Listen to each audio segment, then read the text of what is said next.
जय भोले सभी को। कैसे हैं आप सब? जल्दी से कमेंट में जय भोले लिख दीजिए।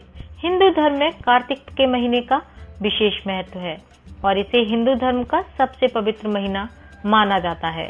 कार्तिक के महीने की पूर्णिमा भी बहुत खास और महत्वपूर्ण होती है।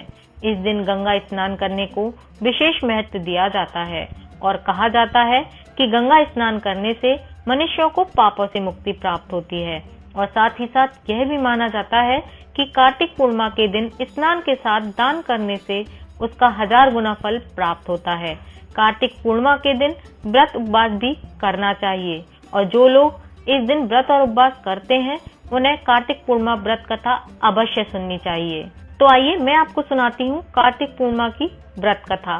पौराणिक कथा के अनुसार तारकासुर नामक एक राक्षस था।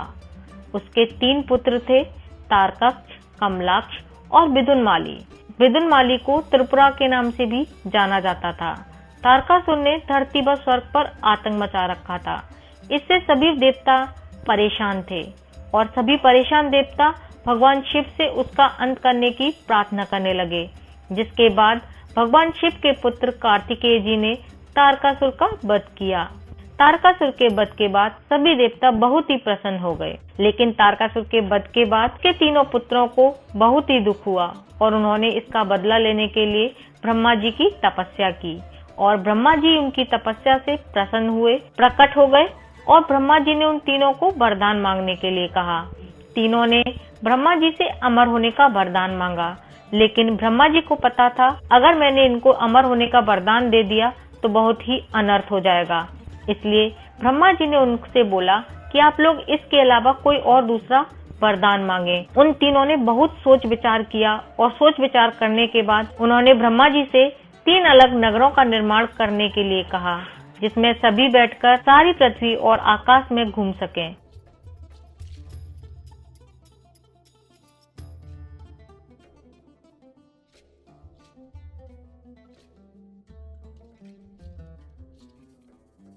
ब्रह्मा जी ने उन्हें ऐसा वरदान दे दिया और ऐसा वरदान देकर ब्रह्मा जी अंतर्ध्यान हो गए। ब्रह्मा जी के कहने पर मैं दानव ने उनके लिए 3 नगरों का निर्माण करवाया। तारकाक्ष के लिए सोने का, कमलाक्ष के लिए चांदी का और विदुनमाली यानी त्रिपुरा के लिए लोहे का नगर बनाया गया। तीनों ने मिलकर तीनों लोकों पर अपना अधिकार जमा लिया और इन तीनों के अत्याचारों से देवता बहुत परेशान थे और इंद्र देवता भी इन तीनों राक्षसों से भयभीत हुए और भगवान शंकर की शरण में गए। इंद्र की बात सुनकर भगवान शिव ने इन दानवों का नाश करने के लिए विश्वकर्मा को एक दिव्य रथ निर्माण करने का आदेश दिया और इस दिव्य रथ की हर एक चीज देवताओं से बनी थी।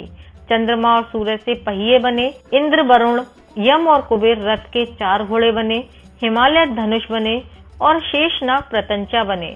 भगवान शिव खुद बाण बने और अग्निदेव बाण की नोक बने। इस दिव्य रथ पर सवार हुए खुद भगवान शिव और तीनों भाइयों के बीच में भयंकर युद्ध हुआ। युद्ध के दौरान जब तीनों राक्षस एक ही सीध में आए तभी भगवान शिव ने एक तीर से तीनों राक्षसों का वध कर दिया। तभी से भगवान शिव को त्रिपुरारी कहा जाता है और कहा जाता है कि उन तीनों के अत्याचारों से मुक्त होने की खुशी में देवताओं ने देव दिवाली का पर्व मनाना शुरू कर दिया। जिस दिन भगवान शिव ने तीनों राक्षसों को मारा था उस दिन कार्तिक पूर्णिमा थी, इसलिए कार्तिक पूर्णिमा को त्रिपुरारी पूर्णिमा भी कहा जाता है। कार्तिक पूर्णिमा के दिन कुछ विशेष उपाय करने चाहिए क्योंकि इनको करने से हर मनोकामना पूर्ण होती है और माता लक्ष्मी भी प्रसन्न होती हैं। माना जाता है कि कार्तिक पूर्णिमा के दिन गंगा यमुना में कुशा स्नान करना चाहिए। हाथ में कुशा लेकर पवित्र नदी में स्नान करके दान अवश्य करना चाहिए क्योंकि ऐसा करने से जहां हर तरह के रोगों से मुक्ति मिलती है वहीं घर में सौभाग्य का आगमन होता है। कार्तिक पूर्णिमा के दिन मां लक्ष्मी के प्रवेश के लिए घर के मुख्य द्वार पर हल्दी मिश्रित जल से स्वास्तिक बनाएं, साथ ही साथ आम के पत्तों का तोरण लगाएं। इससे मां लक्ष्मी धन्य धान्य का आशीर्वाद देती हैं। इस दिन यानी कि कार्तिक पूर्णिमा के दिन गंगा जी के घाट पर दीप जलाने और नदी में दीपदान करने का विशेष महत्व है। ऐसा करने से देवताओं का आशीर्वाद मिलता है और घर में सुख समृद्धि का वास होता है। कार्तिक के महीने में तुलसी जी का विशेष महत्व है। तुलसी जी को माँ लक्ष्मी का रूप माना जाता है। ऐसा माना जाता है कि कार्तिक पूर्णिमा के दिन तुलसी जी के पास दीप जलाकर जड़ की मिट्टी का तिलक लगाने से हर कार्य में सफलता मिलती है। कार्तिक पूर्णिमा को त्रिपुरारी पूर्णिमा भी कहते हैं और इस दिन त्रिपुरारी शिव का पूजन करना चाहिए और इस दिन भगवान शिव का यानी कि शिवलिंग पर दूध, दही, घी, शहद और गंगा जल का पंचामृत चढ़ाना चाहिए, क्योंकि पंचामृत चढ़ाने से भगवान शिव प्रसन्न होते हैं और अपने भक्तों की सभी मनोकामनाएं पूर्ण करते हैं। मैं उम्मीद करती हूँ आपको ये जानकारी अच्छी लगी होगी।